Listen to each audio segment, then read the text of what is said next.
propósito, sendo que um tem um projeto, o outro tem outro, e os não se encontram no diálogo, não existe diálogo para chegar num acordo para as coisas fluir.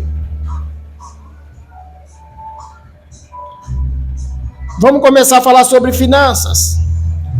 Uma das coisas que arrebenta com o casamento é finanças. Mexeu nas finanças. Na casa, eu vou te falar, o trem fica estreito, né? Fica complicado. As finanças é um dos vilões às vezes, de muitas intrigas, muitas brigas. Mas, muitas das vezes, é por falta de companheirismo. Companheirismo.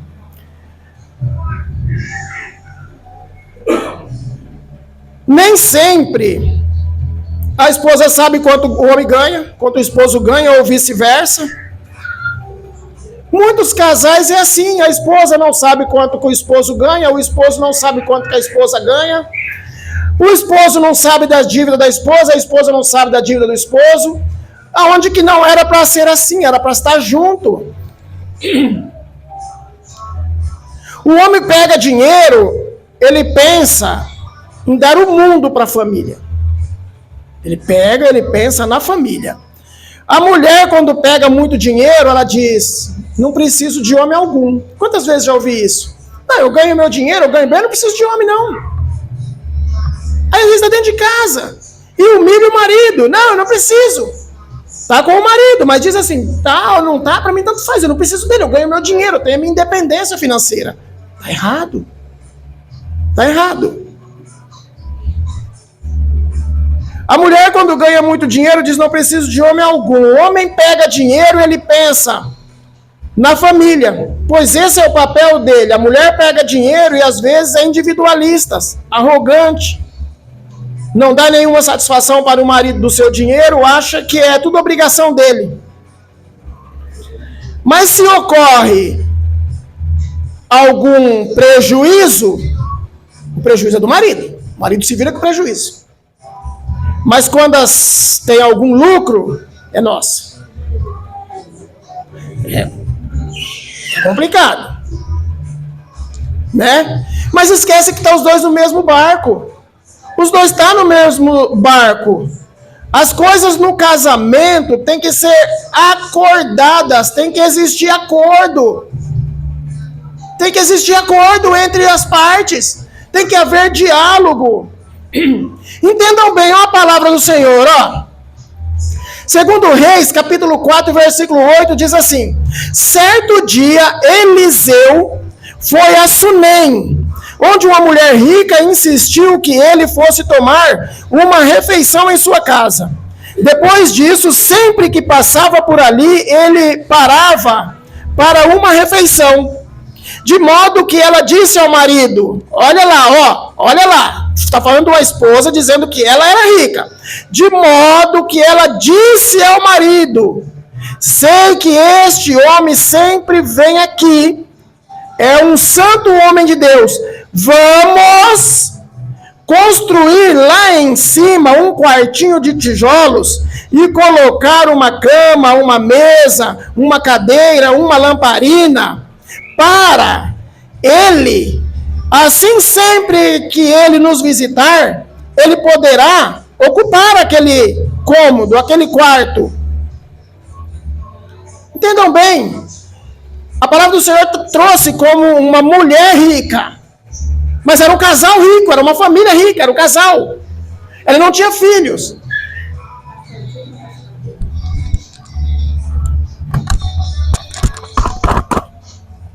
Aleluia a Deus.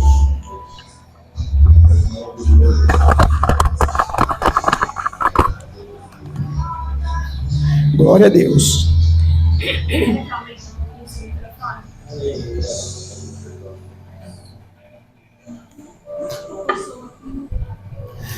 Só que era uma família rica. E ela poderia muito bem ter tomado ela à frente de tudo. Vou fazer um quartinho. Por quê? porque ela tinha... as coisas estavam na mão dela, na administração dela. Ela podia ter falado, não, eu vou fazer um quartinho ali e fez o quartinho. O que ela fez? Foi dialogar com o marido. E ela disse para o marido, vamos construir? Vamos fazer um quartinho lá em cima para ele? Fizeram um quartinho. Com certeza com o consentimento do marido. E nos nossos dias, e desde os primórdios aí, né, muitas mulheres, mas nos nossos dias está muito mais, de fazer as coisas o marido nem fica sabendo. Compra, o marido não sabe, paga, o marido não sabe, arruma dívida, o marido não sabe. Muitas vezes arruma dívida, chega para o marido pagar, o marido não sabe nem por que está sendo cobrado. Porque eu já vi isso, de ninguém chegar na porta e eu vou receber isso aqui. Ah, mas do que é isso aqui? Não sabe? Fulana de tal comprou, quem que é? Ah, minha esposa, poxa, de novo. É necessário, queridos, diálogo. É necessário diálogo. Aqui tem um exemplo, a Bíblia, que é a mulher rica, que eu já disse. Aí a palavra do Senhor vai dizer aqui, ó. É melhor ter companhia do que estar só, porque maior é a recompensa do trabalho das duas pessoas. O salário do esposo e da esposa tem que ser juntos. Fazer uma organização das finanças. Um tem que ter total conhecimento das finanças um do outro. Sentar, programar as finanças. Assim vão fechando as brechas. É importante para o maligno não agir e viver uma vida frustrada financeiramente. Quantas pessoas, casais que ganham bem, mas o dinheiro vai embora pelo ralo. Sabe por que vai embora pelo ralo? Porque não tem uma gestão financeira.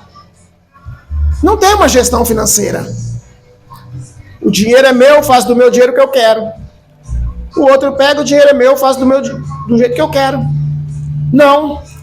O dinheiro do casal tem que ser juntos, um propósito. Uma só carne, é um propósito. E todos os propósitos têm que estar de comum acordo de um com o outro. Assim vai fechando as brechas para o inimigo não atuar. Mas às vezes as pessoas não fecham as brechas.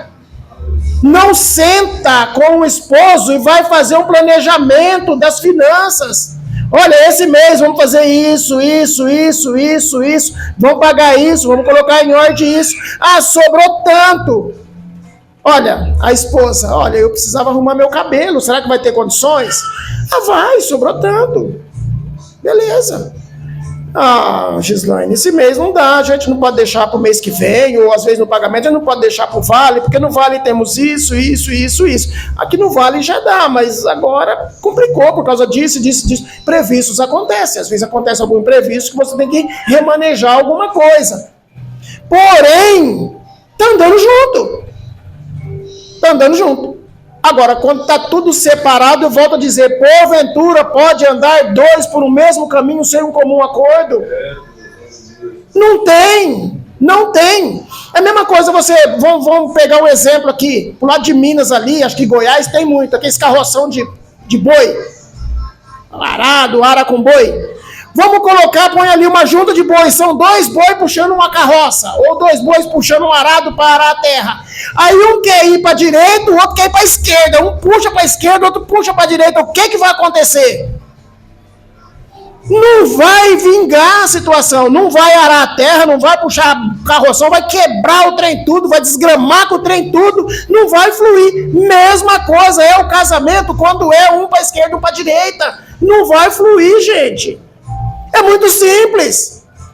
Aí, às vezes, a pessoa, não, é o devorador, ou tem um demônio consumindo as finanças, ou tem mesmo.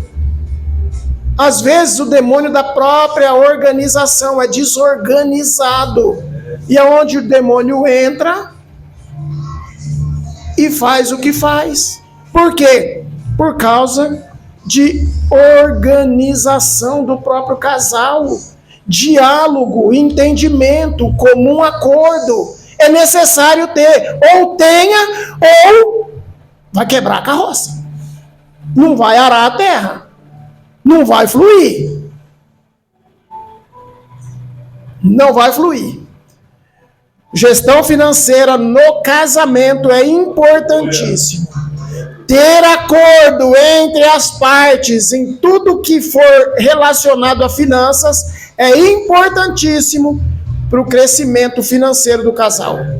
Ou aprendam, ou sempre vai haver frustração financeiramente. Queridos, eu quero falar aqui agora um pouquinho sobre a questão de adultério. A Bíblia diz aqui, em 1 Coríntios 6,15: vocês não sabem que os seus corpos são membros de Cristo? Tomarei eu os membros de Cristo e os unirei a uma prostituta? De modo nenhum. Vocês não sabem de que aquele que se une a uma prostituta é um só corpo com ela? Pois como está escrito, os dois serão uma só carne. Muito cuidado com a questão de adultério. Isso é muito sério, isso é muito perigoso. Entra-se debaixo de um jugo de maldição muito grande.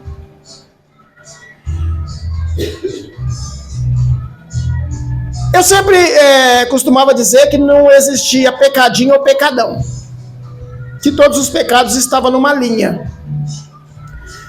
Mas depois eu comecei a mudar meu conceito.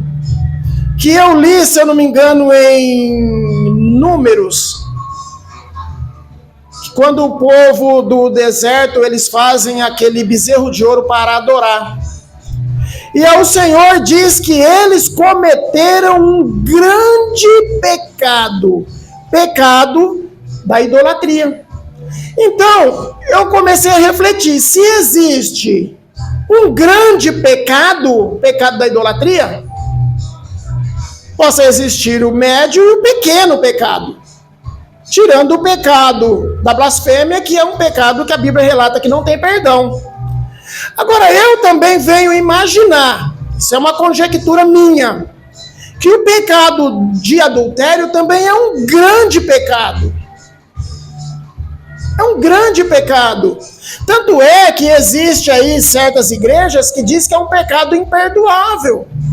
Tem igrejas que até excluem a pessoa da igreja e não aceita nunca mais, dizendo que não existe perdão. Mas a Bíblia diz que o único perdão que não tem pecado é o pecado da blasfêmia contra o Espírito Santo. Então, o pecado do adultério, eu acredito que ele é perdoável.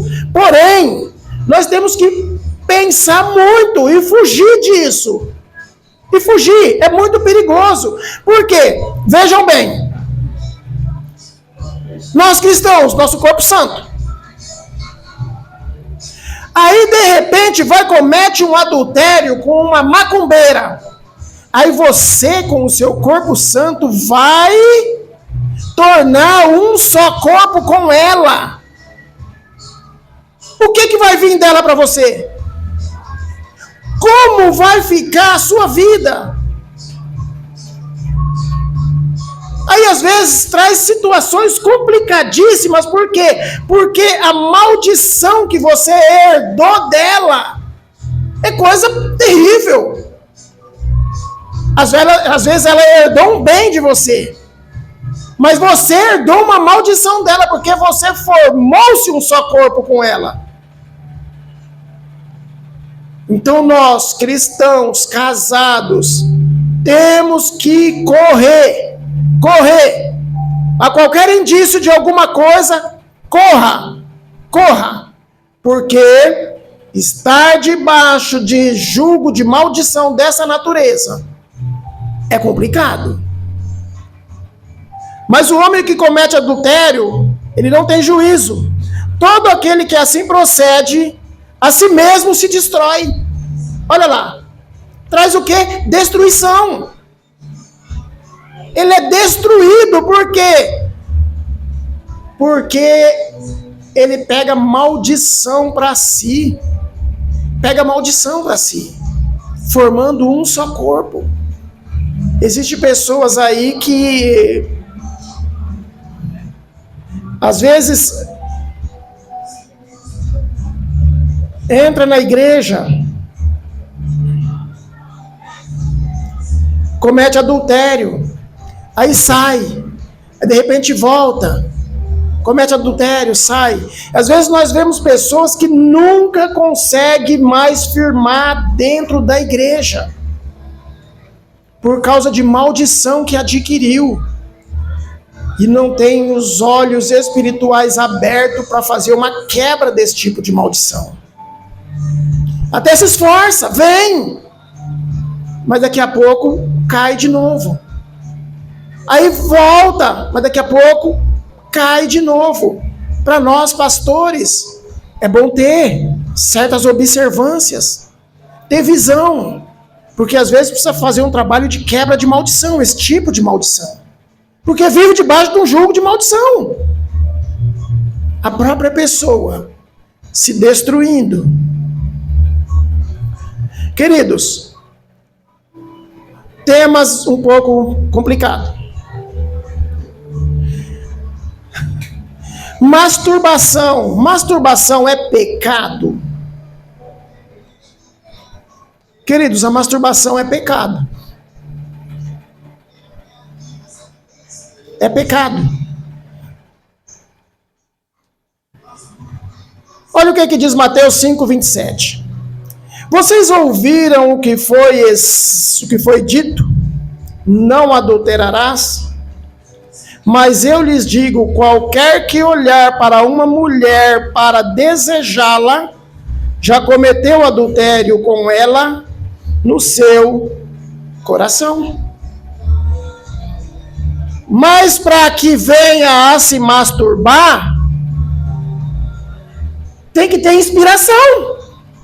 E essa inspiração tem que vir de algum lado. Ou lembranças de alguma do passado. Ou até mesmo vídeos, pornografias no celular, no computador, numa revista, em alguma coisa. E aí você vai fazer a masturbação pensando, então tornou-se pecado. Pecado. É pecado. É como se fosse um pecado de adultério. Quero abrir aqui um parênteses para contar uma reflexão. A mulher como socorrista. Duas histórias aí paralelas. Uma reflexão é de um pastor. Pastor! Falando de membro, de coisa, um pastor. Pastor, ele não conseguia se desviar de pornografia. E ele estava sempre vendo pornografia. E isso é história de dois pastores. E às vezes chegava a se masturbar. E não conseguia se libertar disso. Um certo dia o pastor resolveu pedir ajuda para tua esposa. Aí ele chega até a sua esposa e diz: querida, eu já há algum tempo tenho um problema muito sério e eu não consigo me libertar, eu preciso da sua ajuda. Eu não consigo me desviar das pornografias no celular, no computador. E às vezes eu até me masturbo, eu não consigo, eu preciso de ajuda. Aí a esposa disse para ele: você para mim é um vagabundo, um sem vergonha. Para mim você não tem vergonha na sua cara. Você não tem vergonha de vir falar essas coisas comigo, que sou a tua esposa.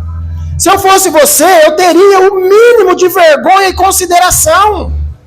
Aí você vem falar isso para mim, seu vagabundo, seu à toa. Isso é coisa de você vir falar para mim, seu safado, pastor do capeta.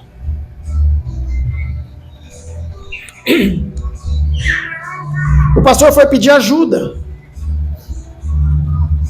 e foi arrebentado. E ela disse: não quero mais viver com você mais nem um dia. Eu estou arrumando as minhas coisas e estou indo embora, seu safado vagabundo. Acabou o casamento, acabou o ministério da igreja, acabou tudo. A palavra do Senhor diz que a mulher sábia edifica a casa. Isso serve para nós como os pastores, para orientação, de repente. A mulher sábia edifica a casa, mas a tola destrói. E essa destruiu a casa dela. O outro pastor disse as mesmas coisas para a esposa dele. E a esposa dele o que disse para ele? Vem aqui, querido. Vem aqui, meu amor. Vem aqui. A tua luta a partir de hoje é minha luta e nós vamos vencer juntos.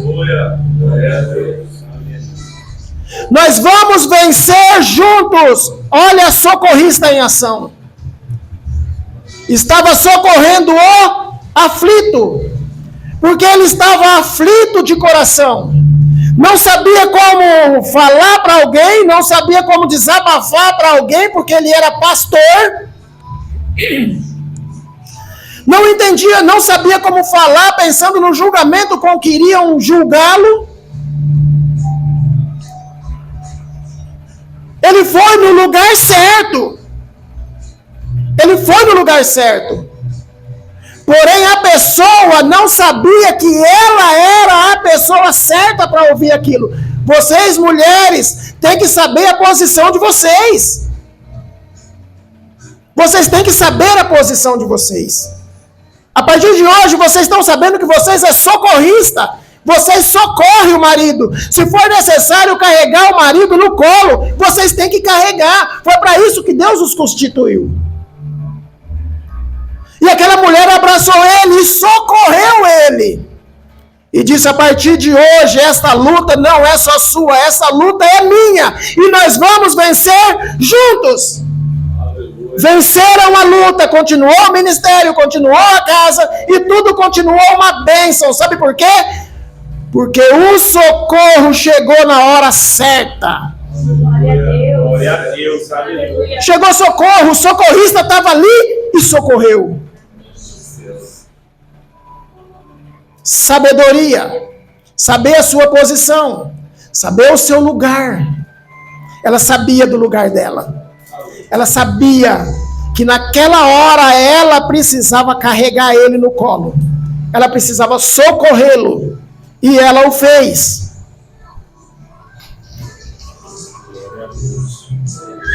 Aleluia, Deus. E não houve destruição, porque a mulher sábia edifica a sua casa.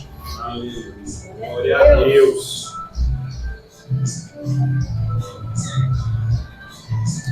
Aleluia. Queridos, um tabu é uma questão do sexo. Aqui eu quero abordar alguma coisa,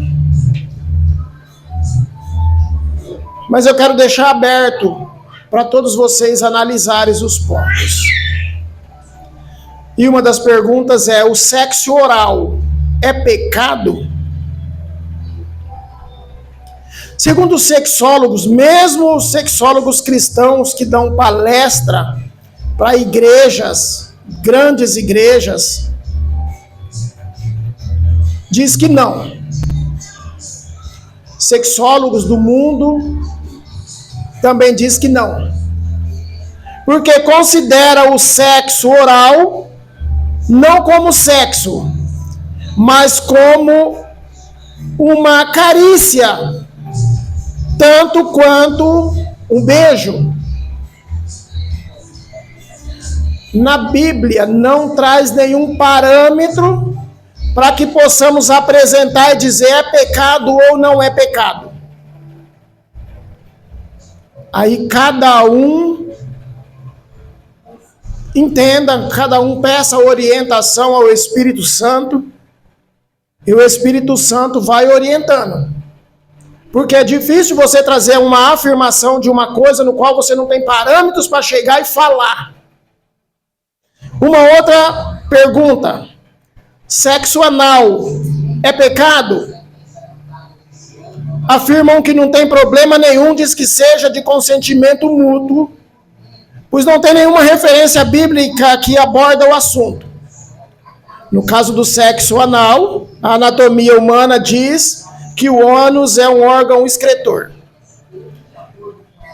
E fazendo sexo anal, nesse caso, diz sair fora do curso natural da criação de Deus.